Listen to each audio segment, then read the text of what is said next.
নমস্কার বন্ধুরা, আসুন আজ আমরা জানব আশ্বিনা এবং ল্যাংড়া আমের হাইব্রিডাইজেশনে উদ্ভূত এক কমার্শিয়াল ভ্যারাইটি গৌড়মতি আম সম্পর্কে, যা মূলত বাংলাদেশের আবিষ্কার।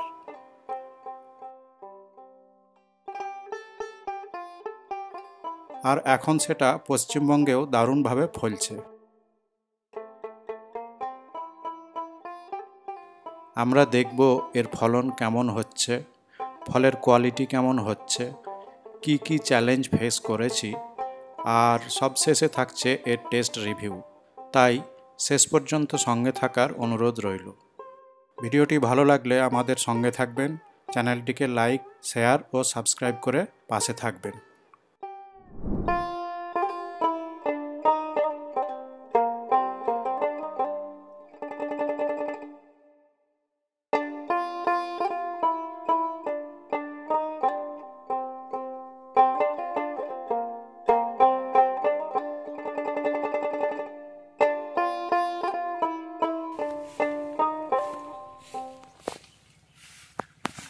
তিন বছর পর এর দারুণ ফলন পেয়েছি।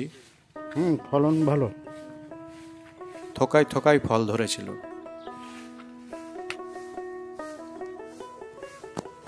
এক একটা ফলের শেপ, সাইজ খুবই ভালো। গড় ওজন প্রায় 250 থেকে 300 অবধি হবে। তো বন্ধুরা দেখতে পাচ্ছেন, এটা হচ্ছে আমাদের গৌড়মতি আমের গাছ। আজকে আগস্ট মাসের 24 তারিখ। তো প্রচণ্ড বৃষ্টির কারণে বেশিরভাগ আম নষ্ট হয়ে গেছে, কালো হয়ে গেছে, অনেকগুলো আম ফেটে গেছে। তা সত্ত্বেও কিছু আম রয়েছে, আমরা সেটা আজকে টেস্ট করব। আমরা এগুলোকে ব্যাগিং করেছিলাম নর্মাল পলিথিন দিয়ে, যেটা করাটা আমার মনে হয় ঠিক না। দেখতে পাচ্ছেন প্রচুর ঝরে গেছে। এই যে ডালগুলো সব খালি, দেখতে পাচ্ছেন মুকুলের ডাল সব খালি, থোকায় থোকায় ধরেছিল। কিন্তু এইটাই হচ্ছে সমস্যা। অত্যন্ত লেট ভ্যারাইটি হলে আপনাদেরকে এই চ্যালেঞ্জের মুখোমুখি হতে হবে।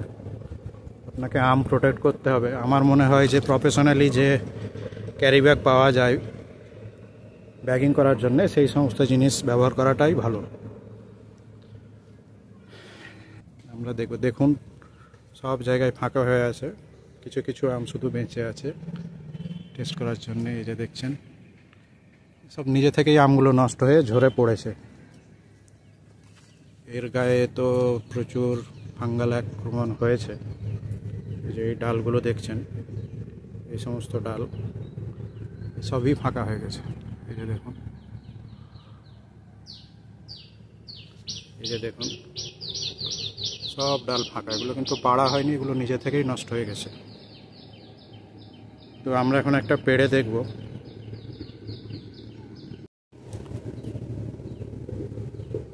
একে তো পাখিতে উদ্বোধন করে দিয়েছে, দেখা যাক। গাছে আর রাখলে হবে না।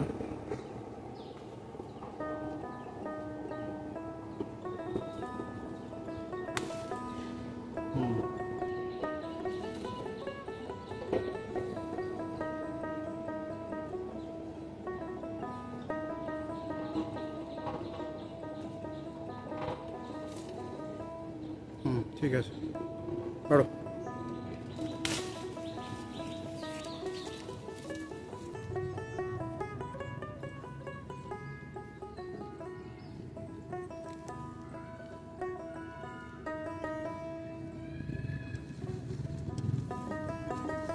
সাইজ তো ভালো।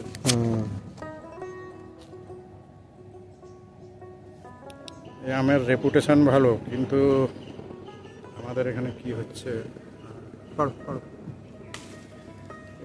সাদা মাছি ঘুরছে।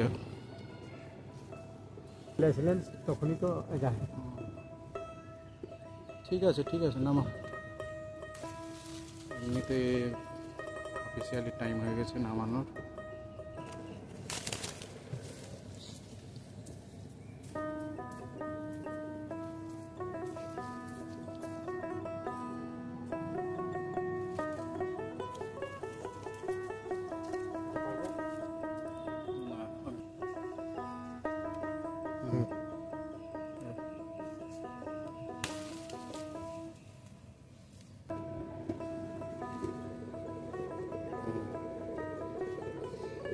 ভেতরটা উদ্বোধন হচ্ছে। চলো ঠিক আছে। আচ্ছা, হ্যাঁ হ্যাঁ,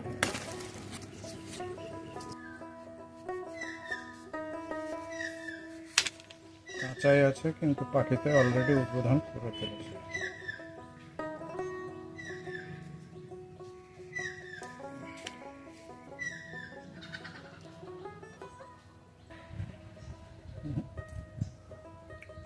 খাওয়া যাচ্ছে না, বাকিগুলো পাকিয়ে দেখতে হবে বাড়িতে 2 দিন রেখে, যদি খাওয়া যায়। হ্যাঁ, তো বন্ধুরা এইটা হচ্ছে গৌরমতি আম। এবছর আবহাওয়ার কারণে অনেকটাই দাগ পড়েছে, খারাপ হয়েছে। এর আগে আমি যেদিনকে হারভেস্ট করেছিলাম সেদিনকে খেতে গিয়ে দেখলাম যে একটু শক্ত আছে। তো এইটাকে প্রায় আজকে 4-5 দিন রেখে দিয়েছিলাম, দেখে মনে হচ্ছে একটু পেকেছে, জায়গায় জায়গায় কালো দাগ হয়ে গেছে।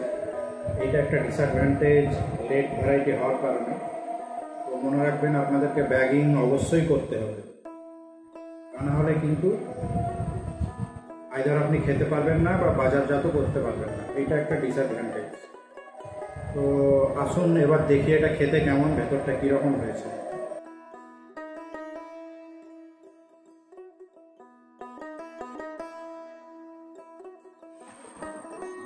তো ভেতরটা হলুদ,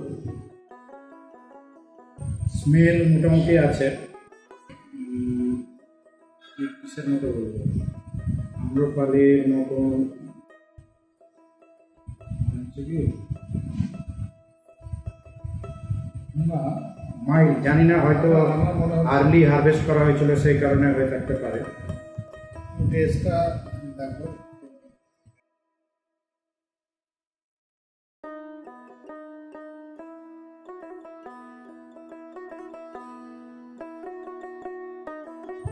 ভালো আছে,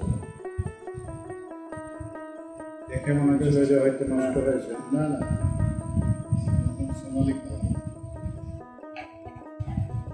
কালারটা ভালোই এসছে, একটু লালচে।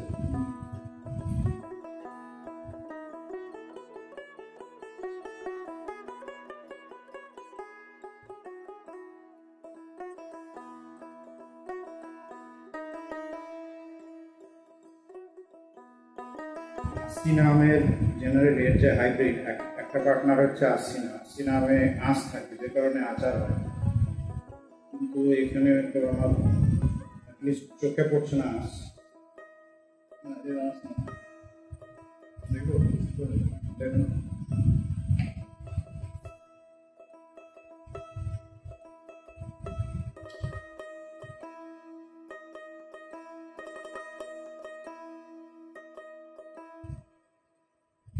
দুর্দান্ত টেস্ট।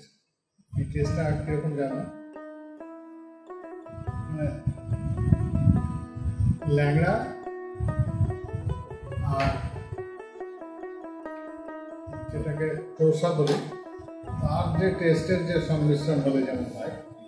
হ্যাঁ, আঁশ দেখা যাচ্ছে কিন্তু একটা মুখে না না না না, কোনো আঁশ নেই সেইভাবে। রস তো আছে ভালোই, রস পড়েছে নিচে।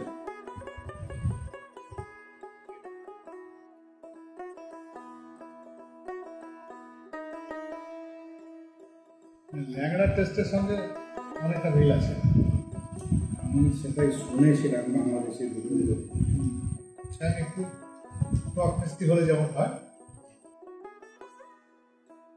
ল্যাংড়ার যে আঁশ থাকে সেখানে কিন্তু আমের কারণে টকের ব্যাকগ্রাউন্ড থাকতে পারে, টকের বেস থাকতে পারে, একটা হালকা টক আছে, ল্যাংড়া আমের মতোই লাগছে, কিন্তু সেই টেস্টটা কিন্তু টক মিষ্টির ব্যালেন্সটা অনেকটাই ল্যাংড়া আমের মতো লাগছে।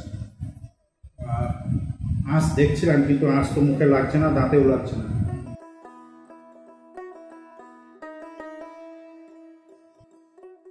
ভালোই লাগছে।